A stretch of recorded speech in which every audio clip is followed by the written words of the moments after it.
v tej reklame ide náš hrdina v kabriolete na Tedeum a vlasy mu vejú vo vetre. Vlasy vejú.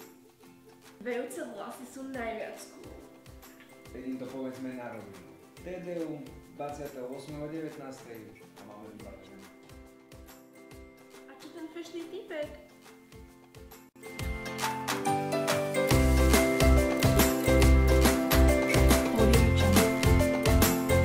Povieme ti to na rovinu.